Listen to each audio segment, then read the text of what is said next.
ഒരു സ്നേഹക്കൂട്ട് പുത്തൻ പ്രൊമോ വിശേഷങ്ങളിലേക്ക് എല്ലാവർക്കും സ്വാഗതം. പിന്നെ അതൊരു പുത്തൻ പ്രൊമോയില് നമ്മുടെ പൂർണിമാമ തിരികെ വീട്ടിലേക്ക് വരുന്നുണ്ട്. അപ്പൊ നമ്മുടെ സേതുവും നമ്മുടെ പല്ലവിയും കൂടെയൊക്കെ ആയിട്ട് നമ്മുടെ പൂർണിമാമയെ കിടക്കുന്നത്. അപ്പൊ പൂർണിമാമ ഇങ്ങനെ പറയുന്നുണ്ട്, ഇതെല്ലാവരും സ്നേഹിച്ചും കളിച്ചും ചിരിച്ചും നടക്കേണ്ട ഒരു സ്നേഹക്കൂട്ടാണ്, ഇവിടെ എല്ലാവരും കൂട്ടുകാരായിരിക്കണം എന്നൊക്കെ നമ്മുടെ പൂർണിമാമ ഇങ്ങനെ പറയുവാട്ടെ നമ്മുടെ സേതുവിൻ്റെ അടുത്ത് പറയുന്നുണ്ട്. ഇനി എനിക്ക് അധികം ആയുസില്ല സേതു, പക്ഷെ ഉള്ള കാലത്തോളം എനിക്ക് സന്തോഷത്തോടെ ഇരിക്കണം എന്നൊക്കെ നമ്മുടെ സേതുവിനോട് പറയുന്നുണ്ട്. അപ്പൊ ഇത് ഋതുവും എല്ലാവരും കേൾക്കുന്നൊക്കെയാണ് കേട്ടോ. അതിനുശേഷം നമുക്ക് കാണുവാൻ സാധിച്ചത് അവിശ്വസനീയമായിട്ടുള്ള രംഗങ്ങൾ തന്നെയാണ്. നമ്മൾ ഋതു പല്ലവിയോട് ചെന്ന് സംസാരിച്ച് ആ ഒരു പ്രശ്നങ്ങളൊക്കെ സോൾവ് ചെയ്ത് പല്ലവിയെ കെട്ടിപ്പിടിക്കുന്നുണ്ട് കേട്ടോ. അപ്പൊ നമ്മുടെ സേതുവും ഇങ്ങനെ അന്തം വിട്ട് നിൽക്കും. അപ്പൊ പൂർണിമാമയ്ക്ക് ഇതൊക്കെ കാണുമ്പോൾ ഭയങ്കര സന്തോഷമായിട്ട് ഭയങ്കര സന്തോഷത്തിൽ ഇരിക്കുന്ന ഒരു രംഗങ്ങൾ നമുക്ക് കാണുവാൻ സാധിച്ചിട്ടുണ്ട് കേട്ടോ. അതിനുശേഷം നമ്മുടെ ഋതു ആ പൂർണിമാമ അവിടെ നിന്നും മാറിയ ശേഷം നമ്മുടെ ഋതു എന്തൊക്കെയോ ഡയലോഗ് അടിച്ചിട്ട് വീണ്ടും കുത്തിത്തിരിപ്പ് എന്തൊക്കെയോ പറഞ്ഞിട്ട് അവിടെ നിന്ന് പോകുന്നുണ്ട്.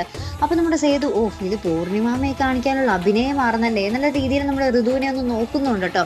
അപ്പൊ അങ്ങനത്തെ കുറച്ച് നിമിഷങ്ങൾ തന്നെയാണ് നമ്മുടെ സ്നേഹക്കൂടിൽ ഇനി വരാൻ പോകുന്നത് കേട്ടോ. ഇനി അഭിനയിച്ച് ഋതുവിന് ശരിക്കും ഒറിജിനൽ ആയിട്ടുള്ള ഒരു സ്നേഹമാണോ, ഇനി ഭയങ്കര അഭിനയമാണോ, ഇനി നമ്മുടെ പൂർണിമാമയുടെ മുന്നിൽ വെച്ച് മാത്രമുള്ള ഒരു അഡ്ജസ്റ്റ്മെന്റ് ആണോ, അല്ലെങ്കിൽ ഇങ്ങനെ പോയി അഭിനയിച്ച് ലാസ്റ്റ് നമ്മുടെ സേതുവിനെയും പല്ലവിയും നമ്മുടെ ഋതു മനസ്സിലാക്കുമോ എന്നൊക്കെ തന്നെയായിട്ട് ഇനി വരുന്ന ഒരു എപ്പിസോഡിൽ നമുക്ക് കാണാൻ സാധിക്കുന്നത്. അപ്പൊ എന്തായാലും മറക്കാതെ കാത്തിരുന്ന് കാണാം.